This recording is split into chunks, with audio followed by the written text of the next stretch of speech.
ụlọ njem ikuku ime ala Nigeria dị iche iche ga-ebenata ego ha na ndị mmadụ maka njem ikuku n'ime obodo a. Puku mmadụ 60 ka esigoro n'ebe ha dị iche iche bupụ na mba China dịka uju mmiri na-akpa ike na ike na-anwụ na ya bụ obodo. Cheta na gọvanọ Chukwuma Soludo wuchi gị mee ka ọnọdụ akụnụba Anambra Steeti kwuru gidigba ma kwalite ndị Igbo ji hiri isi ka danyere ukwu n'ihi na girigiri bụ ugwu eze. Aha m bụ Obum na-eme Okonkwo. Ọ bụrụ na ịtọ ntị na atụpenye nga azụ na esi m olu wee bịa.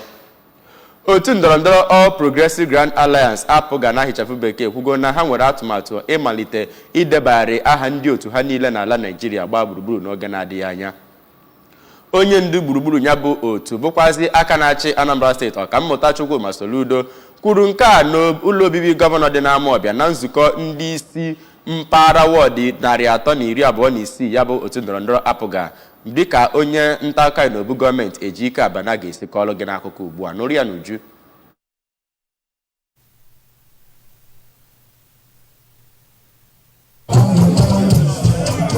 Dịka gọvanọ si kọwaa, ya bụ pati ga-ebidokwa n'isi idebanye aha ndị otu ha bụ nke a ga-enyekwa ha akara akpọrọ digital card nke ga-eme ka ha banyezie n'igwe ọgbara ọhụụ. Ya bụ gọvanọ kwuru na APGA bụ otu ndọrọndọrọ izizi bụ ụzọ wee were aha progressive wee na-aza ma werekwa ya na-eto. Gọvanọ Soludo mekwara ka amata na e nwere olileanya maka Nigeria ma e were ya bụ okporo APGA na-aga ma kwuo na ewepụtararị amụma iwu nke eji arụ ọrụ mmepe dị iche iche nke gụnyere ụzọ ọgbọ ofe mmiri Nzam Okpoko Ọnịcha nakwa ebe ndị ọzọ dị iche iche na Anambra Steeti inyekwa ịmụ nwa n'efu nakwa ihe ndị ọzọ. O mere ka amata na ha ga-aga n'iru na-emekwa ihe ndị ọzọ dịgasị iche iche inyere ndị mmadụ aka ebe o metụtara ahụike. Onye national chairman nke ya bụ pati Barrister Sly Ezeokenwa ya nakwa onye steeti chairman nke ya bụ pati Barrister Ifeatụ Obi-Okoye kwuru na ya bụ gọvanọ na-aga n'iru na-akwalite otu pati APGA ịgbago n'ogogo dị elu. Ndị bịara ya bụ mmemme gụnyere onye deputy gọvanọ nke steeti a Dọkịta Onyekachukwu Ibezim, okwupụta okwu omeiwu steeti a Right Honorable Somtochukwu Udeze,